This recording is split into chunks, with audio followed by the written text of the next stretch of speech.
Lecture de la lettre de saint Paul apôtre aux Galates. Frères, nous avons reconnu que ce n'est pas en pratiquant la loi de Moïse que l'homme devient juste devant Dieu, mais seulement par la foi en Jésus-Christ. C'est pourquoi nous avons cru, nous aussi, au Christ Jésus, pour devenir des justes par la foi au Christ, et non par la pratique de la loi, puisque par la pratique de la loi, personne ne deviendra juste.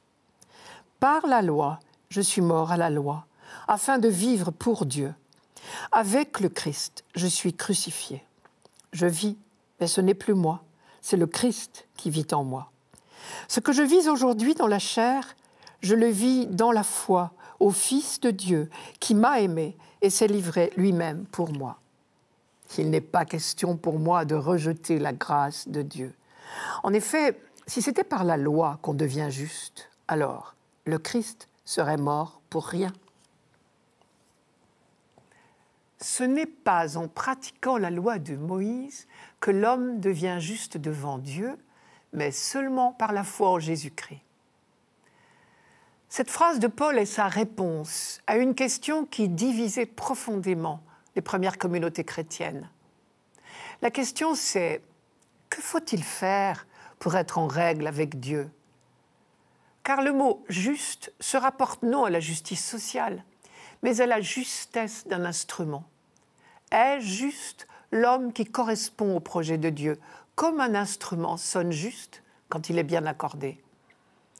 Dans le livre de la Genèse, par exemple, Abraham est dit juste simplement parce qu'il a fait confiance à Dieu qui lui proposait d'entrer dans son alliance. Je cite la Genèse, « Abraham eut foi dans le Seigneur et cela lui fut compté comme justice ». C'est au chapitre 15. Puis Dieu avait renouvelé son alliance au Sinaï en donnant à Moïse les tables de la loi.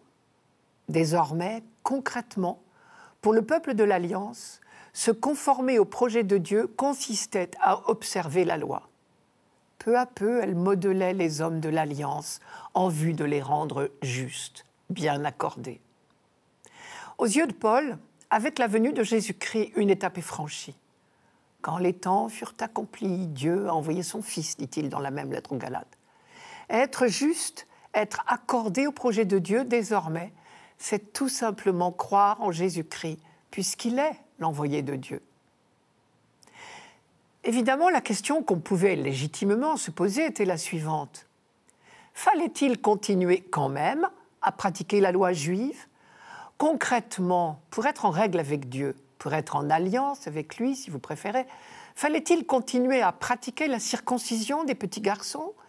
Fallait-il observer les nombreuses règles de pureté de la religion juive, y compris en ce qui concerne l'alimentation? On dirait aujourd'hui, fallait-il continuer à manger cachère? Avec ce que cela comporte de complications. Quand il y a à la même table des gens qui veulent manger cachère et des non-juifs qui ne s'embarrassent pas de ces questions. À Antioche de Syrie, certains en venaient à manger à des tables séparées. Chrétiens d'origine juive d'un côté, chrétiens d'origine païenne de l'autre. Évidemment, un tel comportement ne pouvait que diviser la communauté. En théorie, la question avait été réglée par le Concile de Jérusalem vers l'an 50. Mais chez les Galates, c'est-à-dire en Turquie, du côté d'Ankara, la querelle n'était pas apaisée. Et cela donnait à Paul l'occasion de développer sa pensée sur le fond. Ce n'est pas en pratiquant la loi de Moïse que l'homme devient juste devant Dieu, mais seulement par la foi en Jésus-Christ. Car au-delà des problèmes de cohabitation, Paul percevait un enjeu beaucoup plus grave. Le baptême suffit-il, oui ou non, pour faire le chrétien? Si oui, la circoncision et les autres pratiques ne s'imposent plus. Sinon, cela veut dire que tous les chrétiens qui ne sont pas juifs d'origine et à qui on n'a pas imposé la circoncision doivent être considérés comme ne faisant pas partie de l'Église. Mais cela veut dire aussi, et c'est encore plus grave, que le Christ ne sauve pas tous les hommes, il ne sauve que les Juifs. Puisque pour être reconnu juste devant Dieu, il faudrait observer des quantités de pratiques en plus du baptême. Le Christ ne serait-il pas le Sauveur? Évidemment, c'est tout l'édifice de Paul qui s'écroulerait. Je cite encore, « Si c'était par la loi qu'on devient juste, alors le Christ serait mort pour rien ?» Bien sûr, il n'est pas mort pour rien, puisque son Père l'a ressuscité. En ressuscitant Jésus, Dieu a en quelque sorte pris parti. La résurrection du Christ prouve que la loi est désormais dépassée. La loi, ou en tout cas l'usage que les hommes en ont fait.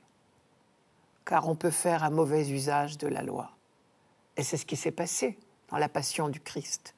Puisque c'est au nom de cette loi, pourtant donnée par Dieu, que les autorités religieuses ont agi avec les meilleures intentions.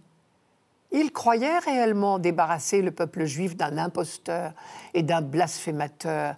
C'est donc bien au nom de la loi que le Christ a été condamné. C'est le sens de la phrase, à première vue difficile parce que très concise, de Paul. Par la loi, sous-entendu la loi qui a fait mourir Jésus, je suis mort à la loi, c'est-à-dire je ne dépends plus de la loi. Je ne me crois plus obligé de la pratiquer. Pour dire autrement, de ce malheur qu'a été la passion de Jésus, est née la deuxième étape de l'histoire de l'humanité. C'est bien au nom de la loi de Moïse que le Christ a été condamné, mais désormais, nous sommes passés à la deuxième étape de l'histoire humaine où nous ne dépendons plus de la loi. Désormais, être juste, c'est-à-dire être accordé au projet de Dieu, c'est tout simplement vivre notre baptême. Ce que je vis aujourd'hui dans la chair, dit Paul, c'est-à-dire dans ma vie quotidienne, je le vis dans la foi au Fils de Dieu qui m'a aimé et s'est livré lui-même pour moi.